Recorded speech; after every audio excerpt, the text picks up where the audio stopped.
d'abord réalisés en France, très peu réalisés en France. Qu'est-ce qu'on en sait de ça? Donc les profits ne sont pratiquement pas réalisés en France, un tout petit peu. Pour compléter, il y a hausse du prix du baril d'un côté, mais aussi hausse des produits raffinés.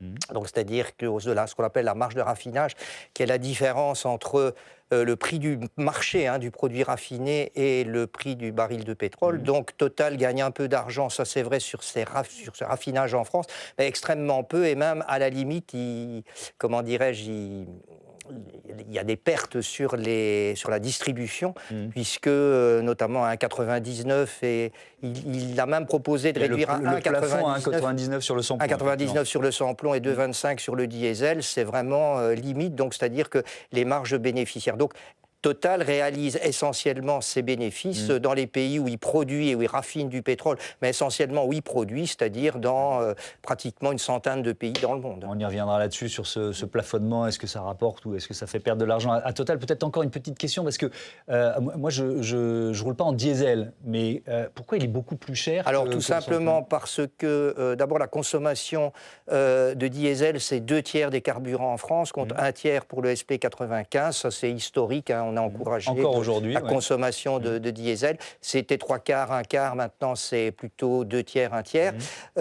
Et nous n'avons pas plus en Europe beaucoup de capacité de raffinage, donc D'accord. c'est-à-dire qu'on est obligé d'importer des produits raffinés. C'est Mmh. d'ailleurs valable pour le diesel, mais c'est valable aussi pour les carburants aériens, donc ce qu'on appelle le kérosène, qui est également devenu très cher. Donc historiquement, le diesel est normalement plus bas que le SP95, et aujourd'hui, parce qu'on manque de diesel en Europe, ça a baissé pour le SP95 et augmenté pour le diesel. Alors, cette expression qu'on a encore entendue dans notre sujet d'ouverture, Total le monde qui fait la queue dans les stations Total parce qu'il est Oui, moins ça cher. c'est. Donc, ce qu'il perd d'un côté, il le gagne de l'autre.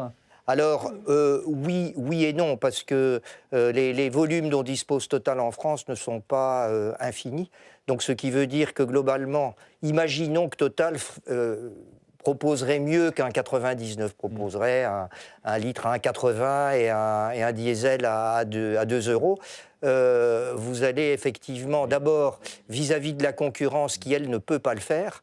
Donc il y a un problème, disons, de respect de concurrence. Voire Et de vente à deuxièmement, perte. pardon, Voire de vente à perte. voire de vente à perte. Mm. Et deuxièmement, vous allez drainer une population avec finalement des bagarres, j'imagine, des bagarres à la pompe Total, parce que la pompe va être vide et que le précédent a eu le dernier litre, etc. C'est déjà arrivé. Et c'est déjà arrivé. Donc On l'a vu lors de la précédente crise énergétique. je pense que décemment, Total ne peut pas descendre beaucoup en dessous de 2 euros litre. Il propose même le diesel à 2 euros pour ses clients électriques et gaziers. Oui, vous vouliez intervenir. Ouais, si on veut. C'est Je ou pas les suis, super profits? Je suis opposé à la taxation des super profits. Moi, je suis un peu comme Jean-Sébastien Ferjou, je suis assez libéral. Donc, ce qui veut On a dire deux libéraux que- sur ce on a plateau. deux libéraux sur le Libéraux même. plateau. Oui. Oui, c'est parce que j'ai l'habitude d'en avoir qu'un, donc ça me désolé. fait tout drôle d'en avoir deux. Avec des je suis super désolé. profits, ça devient Toto, peut-être. Donc, ce Deux qu'il faut- libéraux sur ce plateau. Ce qu'il faut savoir, c'est que ces super profits sont déjà largement taxés. Donc, je l'ai dit, Total paye environ 25 milliards d'euros de taxes partout dans le monde sur ces profits. La double imposition, normalement, est légalement interdite, puisque nous avons des conventions avec ces pays qui interdisent la double imposition. Donc, imaginez le contraire. Imaginez une société, donc Total, produit au Nigeria, est imposé sur sa production au Nigeria, à des taux qui sont très élevés. En Norvège, c'est 75% d'impôts quand même. Et vous inversez la situation, donc c'est-à-dire une société nigérienne qui produirait du pétrole en France, vous diriez: non, elle n'est plus imposée en France, elle est imposée au Nigeria. Vous ne pouvez pas faire la double imposition et vous ne pouvez pas faire non plus demander au pays producteur que lui-même ne prenne plus de taxes. Bon, tout le monde n'est pas d'accord, évidemment. Clara Non, Léonard. De ne plus vraiment être une entreprise Alors, française, quoi. la double cotation n'est absolument pas due à un ras-le-bol, je vais dire, d'ambiance Oui. par rapport aux super profits, etc. C'est le fait que plus de la moitié des actionnaires de Total Sont américains. et notamment une grosse partie du capital est détenue par les caisses de retraite américaines. Et c'est d'ailleurs, donc c'est la raison pour laquelle il y a aujourd'hui une double cotation à la fois au CAC 40 et à Wall Street. Moi, personnellement, je ne crois pas. Je Mais connais alors, très bien la attendez, si compagnie. l'actionnariat, pardon de vous interrompre, Oui. mais si l'actionnariat est majoritairement américain, bah, c'est presque une boîte américaine, Total Energy, alors. Alors, vous savez, il y a beaucoup les caisses de retraite américaines, les caisses de retraite saoudiennes, les caisses de retraite norvégiennes détiennent de tels fonds que, oui, l'actionnariat est international, mais le siège de la compagnie et, disons, les statuts de la compagnie restent français. Oui. Et de ce côté-là, il n'y a pas d'inquiétude à avoir.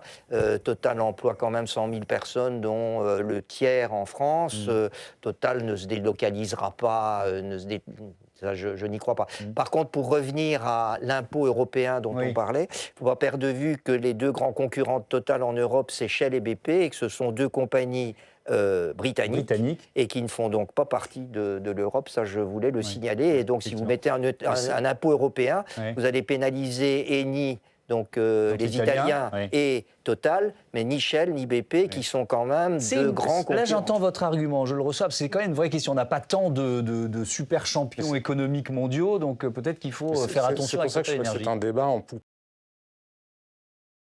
Pas projeter les prix. Si on Ok. avait simplement appliqué D'accord, l'inflation. d'accord. Donc ce l'essence qui n'est veut pas si dire chère. que l'essence, alors je sais que c'est inaudible à l'heure Ah oui, actuelle, et c'est c'est pour ça que inaudible. j'évite de le dire, mais l'essence n'est pas si chère que ça à l'heure actuelle. Et justement, pour revenir à ce que disait Clara, Oui.